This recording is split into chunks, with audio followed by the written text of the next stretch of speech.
صباحكم فل.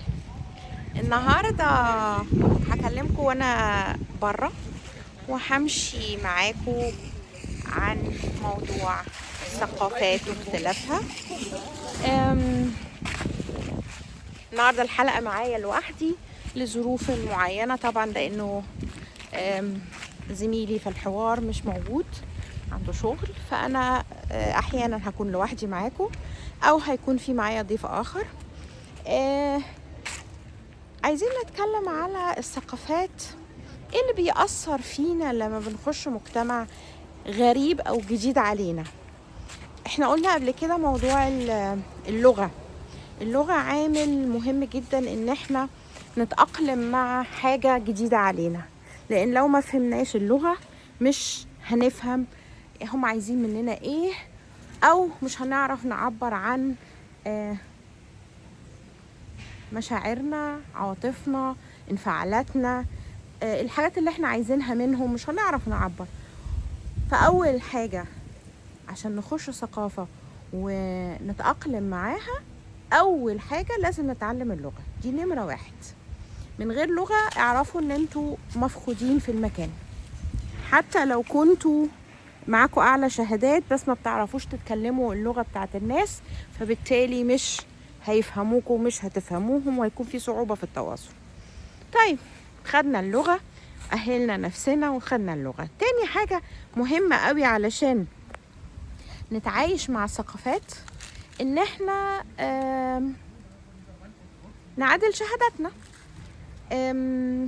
لو أنا جاي بشهادتي من مكان، يبقى لازم أشوف هل الشهادة دي متطابقة معاهم هنا مع المعايير بتاعتهم ولا فيها اختلاف. ولو فيها اختلاف ممكن الإنسان يعمل تكملة للاختلافات أو معادلة أو مقصة للحاجات الناقصة عشان تتعادل شهادته اللي هو واخدها من بلد تانية وتتعادل في البلد اللي هو عايش فيها. في أي مكان، سواء بقى كانت ألمانيا، السويد، النمسا، أي مكان هنروحه هتحتاج إن أنت تعادل فيها كفاءاتك أو شهاداتك علشان بعد كده تأهل نفسك للعمل. أوكي، خدنا أول خطوة وتاني خطوة. تالت خطوة، طيب هل أنا الشهادة بتاعتي دي عندي أنا خبرات بعدها؟ يعني عملت اشتغلت بيها، ولا بس خدت شهادتي وجيت على هنا، أو اشتغلت أو ما اشتغلتش، أو اشتغلت حبة صغيرين واتنقلت. أو طيب لو أنا اشتغلت، يبقى أول حاجة لازم أجيبها هي شهاداتك اللي هي الاربايتسويجنس، اللي هي شهادات الخبرة بتاعتك من أي جهة اشتغلت فيها عشان تثبت كفاءتك في هذا العمل. لأن مش الدراسة الأكاديمية فقط هي اللي بتخليك تشتغل، الدراسة الأكاديمية جزء، والتطبيق العملي والخبرة العملية جزء آخر. احنا هنا لما بنيجي في الغرب، هما بيبقوا متخيلين في أغلب الأوقات إن شهادات البلاد الأخرى أقل، او ما خدوش نفس المعايير، او ما خدوش نفس التخصصات مظبوطة كاملة. فبالتالي هو عايز يشوف انك بتقدر تقوم بالعمل اللي عنده بخبرات سابقة. يعني عندك شهادات خبرة من شركات او من جهات اشتغلت فيها في مجالك، كل واحد على حسب تخصصه، والشهادات دي هو هيبص لها مع شهادة التخرج او سبيلدونج او المدرسة، الاخر شهادة كبيرة عالية انت اخدتها، هو هيقيس ده وده ويبتدي يقيم. بعد كده هنعمل البيفيربونجز Unterlagen او البيفيربونجز مابا. دي بتبقى ليها برضو معايير في ألمانيا، أنا بتكلم دلوقتي على ألمانيا لأن ده اللي أنا أعرفه، معرفش في البلاد الأوروبية الأخرى هل نفس المعايير ولا المتطلبات واحدة ولا بتختلف. هيطلب منك إن أنت تجيب له شهاداتك كلها مع الأونترلاجن اللي أنت بتقدم بيها، اللي هي السي في بتاعتك اللي هي الليبنزلاوف، بتقدم معاها خطاب موجه للمكان اللي انت عايز تشتغل فيه. وطبعا في الخطاب ده لازم تكتب بشكل تعبيري ايه الحاجات القوية عندك، ايه اللي بيخليك عايز تشتغل عندهم، ايه اللي تقدر تقوم بيه عندهم. يعني عايزين يشوفوا براعتك في التعبير وان انت تلاقي مكانك في عندهم ملائم لكفاءاتك، او ليه اخترتنا بالذات، او عايز هتعمل ايه لو جيت عندنا. يعني بيبقى فيه كفر ليتر. الكفر ليتر ده اللي هو الانشرايبن. الانشرايبن ده لازم نكتبه، ولازم نكتبه كويس جدا، وما يكونش فيه اخطاء لغويه، ما يكونش فيه لخبطه في الكلام، او يبقى منظم. بنرفق الخطاب الانشرايبن مع الاونترلاجن اللي هي الليبنزلاوف، اللي هي ليها معايير معينه لازم تعملها زي الالمان ما بيحبوها. بعد ما هنعمل الحاجتين دول بنرفق شهاداتنا وصورها، بنرفقها في الايميل او في الورق اللي هنبعته للشركات. دي الخطوة اللي بتيجي عشان البيفيربونج، اللي هي انا عايزة اشتغل فببعت اوراقي ويشوفوها ويقرروا. طبعا بيبقى متقدم مئات او اكتر، وهم بيختاروا الافضل ليهم او يشوفوا مناسب ليهم، يتقابلوا الاول معاه ويعملوا انترفيو او Bewerbungsgespräch. البيفيربونجسجespräch هيكون في 1 أو 2 أو 3 على حسب كل مكان. في طبعا بيبقى الناس متخصصين، صاحب العمل ساعات بيبقى موجود، ناس متخصصين من الHR اللي هم الهيومن ريسورسز عشان يقيموك كموارد بشرية، وعشان الإجراءات والأوراق اللي هتتم بعد كده. وساعات بيبقى في مدير الابتايلونج اللي انت هتشتغل فيه علشان يشوفك بتتكلم ازاي، بتتعامل ازاي. ممكن كمان في البيفيربونجسجespräch يحصل انه بروفوكاسيون، يعني هم يتعمدوا مثلا ان هم يضغطوا عليك عشان يشوفوك بتتعامل ازاي في الضغوط، لانه العمل في المانيا فيه ستريس كتير، وهو يبقى مهم بالنسبه لهم انت هتتعامل تحت مؤثرات الضغط معانا ازاي. هل هتبقى صعب وعنيد وعنيف ولا لطيف وبتعرف تاخد وتدي مع الناس وبتوصلوا لحلول مع بعض، ولا يعني بيبقوا عايزين يقيسوا بعض الحاجات الشخصية فيك، مش بس ورقك هو اللي بيحكم أحقيتك للعمل. بعد كده هتعمل الانترفيو ده. بعد ما هتعمله هما هيقيموك، كل واحد طبعا بيدي درجة او بيتفقوا مع بعض، يقعدوا يتفقوا. بعد ما هيتفقوا هيبلغوك بقرارهم اذا كانوا موافقين عليك ولا مش موافقين اصلا. يعني اذا في متقدم تاني احسن هيقولك خلاص احنا خدنا حد تاني، شكرا ليكوا، احنا ما ده ما بيقللش من شخصك او من كفاءاتك، احنا لقينا حد اكتر مناسب للعمل بتاعنا. ده مش معناه ان انت وحش. طيب عملنا الانترفيو اكتر من مرة وما وصلناش لحاجة خالص، يبقى ساعتها نعمل ايه؟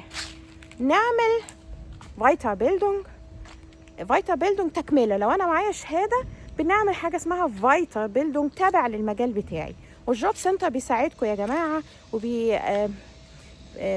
يعني بيديكم مساعدات، بيدفع لكم، بيبعتكم تكملوا دراساتكم. طبعا احنا بنتكلمش على ماجستير ودكتوراه، احنا بنتكلم على تخصصية معينة في عمل ما.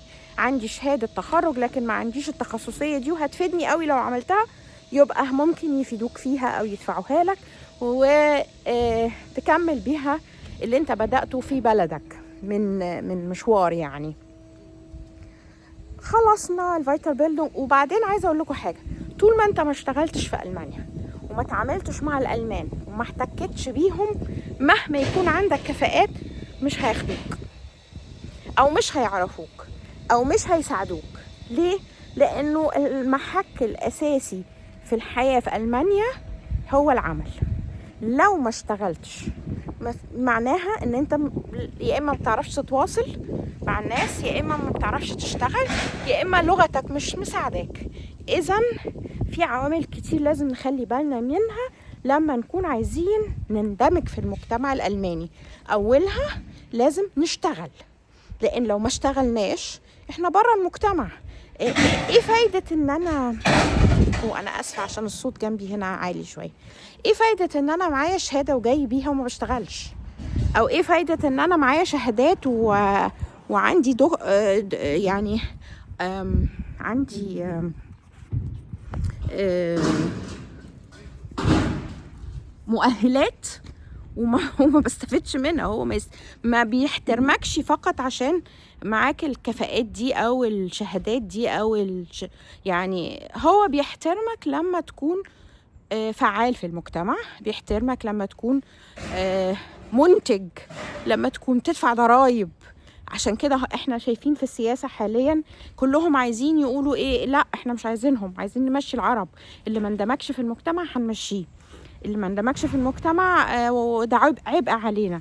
يبقى معنى كده ان انا لازم اندمج. اندماجي في المجتمع اني لازم اشتغل. وانا بشجعك جامد جدا اللي جاي من بلده بيعرف وظيفة او مهنة او صنعة او اي مهارة عندك نميها هنا، وخصوصا ان هم بيساعدوك وبيدفعوا لك فلوس عشان يقووك. وما تعتمدش على انك ما انا قاعد، ما انا باخد فلوس اشتغل ليه. لا، اوعى تفكر كده. اذا فكرت كده، وفي ناس بتبقى مثلا مخلفة ما شاء الله يعني 5 6 7، فهيجي لهم فلوس ما شاء الله من الدولة قد كده، فيقول لك انا اشتغل ليه، ما انا اقعد في البيت والفلوس اللي هتجيلي عشان ولادي هصرف عليهم منها وهي هتأكلنا وتشربنا وتعيشنا. لا يا جماعة، انت عايش هنا، ما ينفعش تكون عايش منفصل في جزيرة. جوه بيتك جزيرة، وبره البيت الناس لا فاهمهم ولا فاهمينك ولا بتعرف تتعامل معاهم. لازم يكون في جسر الثقافات اللي انا بتكلم فيه النهاردة، اللي هو انا عشان اعيش في مجتمع لازم اكون عضو فعال في المجتمع. عضو فعال يعني بشتغل، يعني بدفع ضرائب، وبالتالي الريسبكت هيجي لك ريسبكت، انك انت وولادك محبوبين. مش هيجوا في وقت يقول لك لا لا لا انت ما بتشتغلش، بتاخد منا فلوس، امشي. فعايزه اركز قوي على النقط دي، لان دي يا جماعه في ناس كتير ما بتعرفش الحاجات دي. ومش معنى ان انت معكش شهاده من بلدك ان انت هنا ضعت، لا. في هنا حاجه اسمها اوس بيلدونج. الاوس بيلدونج ده لو انت معاك شهاده الصف التاسع او اللي هي هنا يعني المرحله الاعداديه والمعادله المرحله الاعداديه، تقدر تعمل اوس بيلدونج. اوس بيلدونج ده تخصص في مهنة ما، وهذا التخصص لمدة 3 سنين. وفي كمان حاجة اسمها اللي هو، خلوني افتكر المصطلح، الشغل المزدوج، الدراسة المزدوجة، اللي هي بعمل دراسة نظرية ومعاها جزء تطبيقي في شركة أو في مؤسسة. يعني مثلا أنا هعمل دراسة جامعية أو دوال ستوديوم، اسمها دوال ستوديوم. دوال ستوديوم يعني دراسة مزدوجة. الدراسة المزدوجة دي بتبقى جزء نظري في المدرسة أو في الجامعة، وجزء عملي تطبيقي في مؤسسة أو شركة أو جهة. يعني باخد النظري وامتحن فيه، والعملي برضو بامتحن فيه بس في الشركة، مش تبع للجامعة أو للمعهد اللي أنا هدرس فيه. إذن في عندك مجالات كتيرة مفتوحة. مش معنى ان انا ما عنديش شهادة او ما جبتش اثباتات ان عندي الشهادة دي اني هنا ضعت. لا يا جماعة، كل احلى حاجة في المانيا انها لكل مقام مقال. يعني ايه؟ يعني انا النهاردة ما اقدرش احقق الحاجة الفلانية، هيدوك حاجة بديلة، والحاجة البديلة دي ممكن تنجح فيها بكفاءاتك ومهاراتك. مش لازم اكون معايا شهادة جامعية، مش لازم اكون معايا ماجستير ودكتوراه، مش لازم اكون معايا حتى شهادة اصلا، بس هكون بعرف اقرا واكتب على الاقل عشان اعرف اتابع هنا في اي مهنة او وظيفة. اللغة، اعمل اوس بيلدونج، ابتدوا شقوا طريقكم. لو انا جاي هنا لاجئ او فلوشلينج او ازول، وقدمت هنا على اني اتوطن هنا في هذا البلد، يبقى انا هدفي فيه اني ابقى واحد من هذا المكان. واحد من هذا المكان لازم أدفع ضرائب، لازم أشتغل كمان. بعدين لو اتجنست أقدر أقول رأيي في الانتخابات، واختار القيادات السياسية، واختار مين بيحكم البلد. إذن اوعوا تقفوا عند نقطة، واوعوا تيأسوا، واوعوا تفقدوا الشغف باللي بتعملوه. أمنوا باللي بتعملوه. لو الإنسان آمن إنه هيعمل شيء وهيحققه هيحققه، صعب أو سهل هيحققه. المهم الإيمان الداخلي إني أقدر، أنا أستطيع أحقق ده. في صعوبات بس هتغلب عليها، وكل صعوبة في الدنيا ليها حل، لأنها معمولة مننا هنا كبشر. إذا ليها حلول. لو كانت المشاكل دي جاية من ربنا هقولك ملهاش حلول. يعني لو أنا عيان ممكن أكون علاجي مش موجود، أو مفيش علاج أساسا. في الحالة دي هقولك أوكي مفيش حل، والحل بقى يا إما الدكاترة يا إما ربنا يشفيك من عنده. لكن لما يكون القانون الوضعي من البشر إذن ليه حل، لأنه موضوع. وكل ما إنسان يوضع شيء إذن عارف حلوله وعارف طرق للحلول. وأجمل حاجة في ألمانيا إن لكل شيء في براتونج يعني استشارات نفسية، استشارات للعمل، استشارات للاجئين، استشارات لتربية الأولاد، استشارات لمشاكل الزوجين، استشارات كل تفصيلة صغيرة عاملين لها استشارات. وطبعا مكتبي عنده استشارات للعرب اللي موجودين في ألمانيا. ثق في نفسك، اعرف هدفك وحدده، ابتدي اسعى لتحديد الهدف مهما طال الوقت. في يوم من الأيام هتوصل وهتفتكر كلامي، وساعتها ادعيلي وقول ربنا يبارك لك يا دكتورة رشا أمين. صباحكم فل، مع السلامة.